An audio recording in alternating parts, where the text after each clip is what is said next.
One of the things I've noticed as I've been canvassing in my district is the amazing number of retirees who, when I tell them I'm running for state representative, ask me what party I represent, the Republicans or the Democrats. When I tell them neither, that I am a libertarian and I am running because I want to give voters another option in November, they basically snatch the clipboard out of my hand and say, "Good, we don't need any more of what we already have." They'll get their husband or wife to sign the petition and then stand and talk to me for a few minutes on their porch. Inevitably, I will hear there are a bunch of crooks down there, or we're thinking about moving out of Illinois. First off, it makes me incredibly proud that I'm able to stand and talk with the sons and daughters of the greatest generation of Americans. After all this time, they are still passionate about the United States. They are still passionate about Illinois. They still believe in liberty, and they still believe in freedom of choice and the tenets of democracy. What makes me sad is that they feel that things have become so bad here that they need to leave. That they feel they need to leave because they're afraid of what the government will take from them next. That if they stay, bad things are going to happen not only to them, but to their friends and family. The thing is, I can't disagree with them. I stand there, I smile at them, I try to stay positive, but the truth is I'm scared too. I'm scared for my father, I'm scared for my fiance, who are both teachers, and I wonder when and if they'll be able to retire.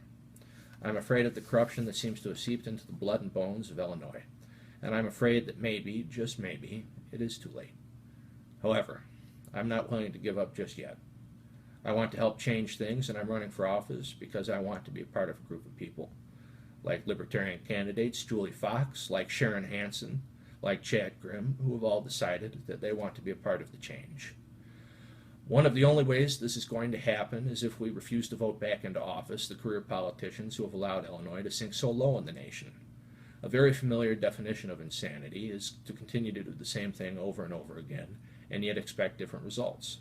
Well, what are we if we vote back into office again and again? The very people who created the problem and then expect them to fix it? Isn't it more realistic to expect that they will continue to do more of the same? Why should they change? They keep making bad, self-motivated decisions, and yet we vote them right back into office again and again. They're not going to change. They've proven that to us over and over. We have to change, and we have to vote people into office who have new ideas and who see things from a different perspective. We have to set term limits. We have to set term limits, and we have to get rid of the career politicians who aren't in it for Illinois, but only for themselves. We need to get rid of those who have been corrupted and who help to corrupt others. I'm always a little amused when I hear politicians use the word transparency, that their office and the way they conduct business will be transparent. I happen to think that transparency shouldn't be a goal. I consider transparency a byproduct of honesty. You can't be transparent if you don't really have any interest in being honest in the first place. And let's face it, most of those people don't. I don't aspire to be transparent. I aspire to be honest and truthful, and I expect the people I surround myself with to demand honesty from me. I will expect my constituents to demand honesty from me and to hold me accountable for what I do. And part of being honest means not to make promises that I might not be able to keep. I hate it when politicians stand up in front of people and make all sorts of empty promises. When they get elected, they become part of a system, and there is no way to know if, when they take office, they're going to be able to push a bill through the House or the Senate or be able to follow through with anything they said they would in their campaign. There are just too many variables, too many people with their fingers all in the pie to be able to guarantee anything for anyone. What I can promise is that I will try to the best of my ability to make my district and the state of Illinois a better place, and I will fight hard for the things I believe in. What do I believe in? Well, let's start with Speaker Madigan and Governor Quinn trying to make the 5% income tax hike permanent. Illinois does not have a revenue problem.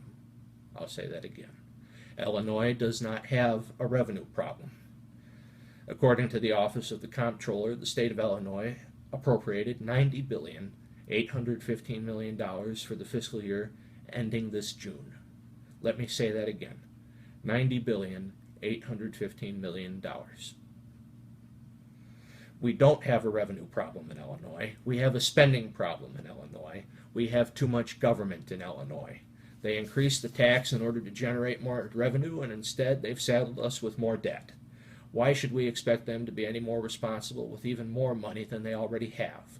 We need to reduce the size of government. We need to eliminate and combine redundant offices. And we need to hold the legislature accountable for each dollar that it spends. One way we can do this is by, as I said earlier, creating term limits. This has a twofold advantage. First, it keeps legislative salaries down, and secondly, it eliminates the need for a legislative retirement fund. Term limits alone reduces the 5 state pension systems to 4. Legislators qualify for a pension after just 8 years of service and can retire after 20 years of service with 85% of their salary.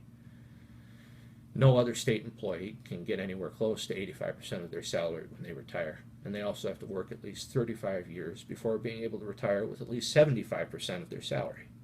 Did I mention that the state legislature job is also a part-time gig? Term limits mean lower salaries and no retirement fund. That alone will save Illinois a considerable amount of money each year and eliminate at least one of the special perks that the legislature has voted for itself. There is absolutely no reason why Illinois needs to make this income tax hike permanent. We just need to be responsible with the money that we already have. Thank you for your time. My name is Jonathan Parker, and I'm running for state representative in the 37th District.